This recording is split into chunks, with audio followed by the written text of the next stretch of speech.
If you run a short-term rental here in the city of Houston, listen to this. A new city ordinance is about to be on the table that would impose new requirements in order to operate. As Devin Clark explained, city leaders say it is aimed at cutting down on nuisance issues.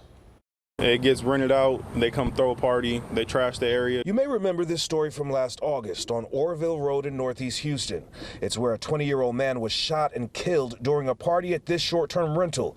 At the time, a neighbor said he had witnessed other violent acts in the past. They were getting rowdy, and I was sitting there watching from my screen door, and one of the guys pulled a gun out. Everybody dropped and started scattering. About a half a year later, problems with wild parties at short-term rentals in Houston seem to persist. Bad actors give the good actors, a bad rap. It's why Houston City Council member at large, Position 1, Julian Ramirez, says city leaders will be voting on an ordinance that would impose new requirements for short-term rental operators. This includes the need for a registered certificate from the city and a one-time $275 fee, which would go towards funding the initiative. The first of its kind in the city of Houston, after getting feedback from stakeholders and from council members. It will appear on the agenda next week, and City Council will begin to discuss formally that issue. The ordinance also includes noise and sound regulations, building and neighborhood protection requirements, waste and litter requirements, fire code provisions, hotel and occupancy payment requirements, listing and notice requirements, and emergency contact requirements. We receive a lot of complaints, and so this effort is complaint-driven. While the ordinance will be on next Wednesday's agenda, Ramirez says it could be tabled until the following council meeting to allow for possible amendments